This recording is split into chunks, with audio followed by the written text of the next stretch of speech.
Something happened at 2 p.m. China time today. Without warning, a group of Chinese creators all started dropping content on the DJI Osmo Pocket 4 Pro at the same time. Polished footage, hands-on impressions, full unboxings. This was not an accident and it was not a leak. DJI gathered these creators, gave them the camera ahead of time, and told them exactly when to post. And what those creators showed us changes the entire conversation around this camera. 8 years, one lens until now. For 8 years, every Pocket has shipped with a single lens, one focal length, one perspective. You wanted a tighter shot, you cropped. You wanted the face to look natural, you stepped back and cropped more.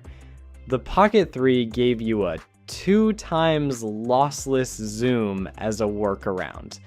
It was fine, but it was still fundamentally the same camera it always was. The Pocket 4 Pro changes that at the hardware level, DJI is pairing the traditional wide-angle main camera with a dedicated 3 times optical zoom lens, a 60mm equivalent, giving you 3 times optical, 6 times lossless, and up to 12 times digital zoom range. And based on what the review footage confirms, the secondary sensor is likely a 1/1.5 inch CMOS, the same telephoto hardware found in the Mavic 4 Pro drone. That last part is worth sitting with. DJI pulled the telephoto sensor from their flagship drone and put it into a pocket gimbal camera. That is not a budget telephoto module. That is serious hardware in a very small body. What the footage actually shows, the creator videos are not spec sheets. They are actual footage, and there are 2 things that stand out immediately. The first is the bokeh. Wide-angle lenses on cameras this size have always struggled with subject separation. Everything sits in the same focal plane. The background is just there, flat, present. The 3 times telephoto changes this completely. The background blur from the telephoto lens looks genuinely impressive. The kind of natural compression and subject separation you normally associate with a dedicated portrait lens on a much larger camera. And here's why that matters practically. One of the most common complaints about pocket gimbal cameras for portrait work, and the Pocket 3 had this too, is that getting close enough to fill the frame with a face means the wide angle distorts the features, the nose pulls forward. The proportions go slightly wrong. The 3 times zoom solves the distortion typical of wide-angle videography, allowing faces to be captured with natural proportions and bokeh. Yeah, you can stand at a comfortable distance. The face looks the way it actually looks. The second thing the footage shows, the standard 1-inch wide angle is not being neglected. In high contrast scenes and low lights, the main camera is still doing what the Pocket 3 made famous. The 4 Pro isn't sacrificing its foundation to add the telephoto, it's adding to it.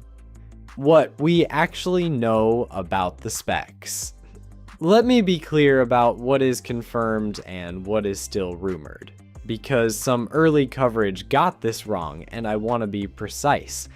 Confirmed from creator footage and DJI's own official teaser, dual camera system with a 1-inch main sensor paired with a dedicated 3 times optical telephoto lens. 6K video, 4K slow motion, active track 7.0, and 10-bit color. The color profile naming is worth addressing directly. Some early coverage mentioned D-Log2. I heard a naming convention more associated with GoPro or Canon. DJI's standard flat color profile is D-Log, and whether D-Log2 is a new profile DJI is introducing for the 4 Pro specifically, or whether some of the early coverage simply got the name wrong, we don't know yet. I'll update this when DJI clarifies. Don't make buying decisions based on that name until the official spec sheet drops.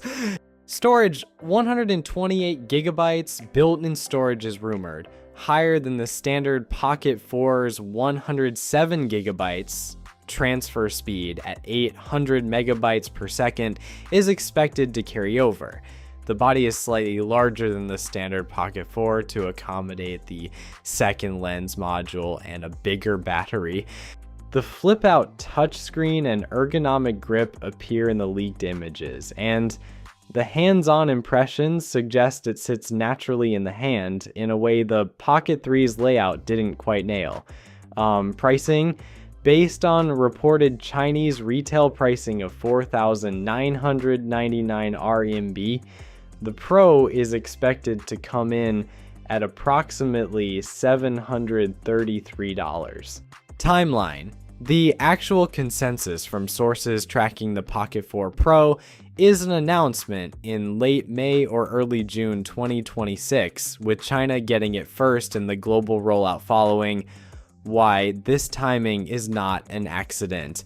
The Insta360 Luna Ultra, which we covered on this channel, actually also features a dual camera system, also has a 3x optical telephoto, also has a rotating screen, also has a wireless mic ecosystem, and it was the talk of the compact camera market for a week. DJI watched that happen, and then they orchestrated yesterday's creator drop to land a counterpunch before the Luna even has a confirmed launch date.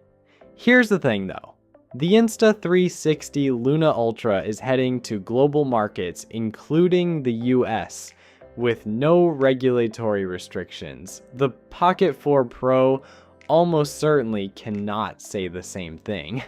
The standard DJI Osmo Pocket 4 cleared FCC certification before DJI was added to the FCC's cover list in December 2025. The Pro did not. That means the Pocket 4 Pro has no FCC registration on record and is unlikely to be sold through official US retail channels in any capacity. Think about what that means. This camera, which from the footage looks genuinely impressive, which is the first dual lens pocket in 8 years, which clearly has the hardware to compete at the top of this category, is going to launch into Europe and Asia and not be officially available in the US. Gray market imports are technically possible, but no warranty, no official support, no normal retail channel. That's not a footnote. That's a real problem for a significant chunk of the audience that would buy this camera, and it's a real opportunity for Insta360. For US buyers who have been waiting for a serious competitor, they can actually buy without regulatory complexity. Like the Luna landing with its specs at a competitive price is going to generate real purchase intent. DJI, I knows this. The urgency of yesterday's creator drop makes more sense in that context. I want to say something honest here, and you can agree or disagree in the comments. Based on everything I've seen from both cameras so far, the Luna prototype footage and the Pocket 4 Pro creator clips, the Pocket 4 Pro footage looks more impressive to me right now. That's not a final verdict. The Luna hasn't launched. The footage from both sides has been carefully curated by people who want the cameras to look good.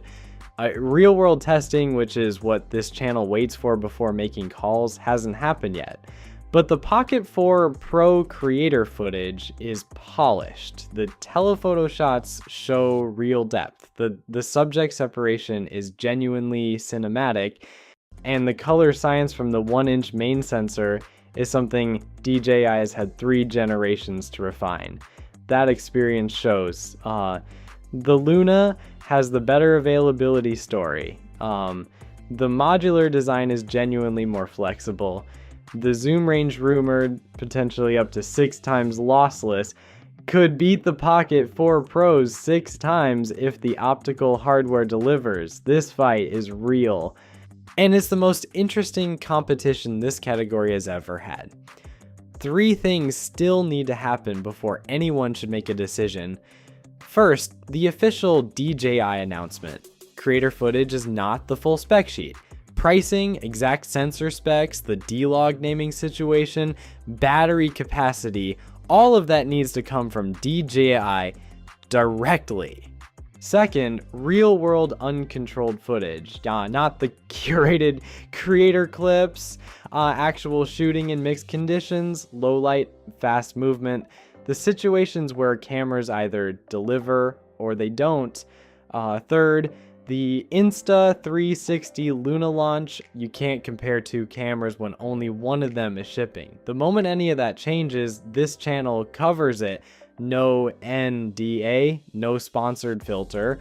Just what the footage actually means for your buying decision based on the pace of leaks that probably won't be too long. The verdict is pending. Stay tuned.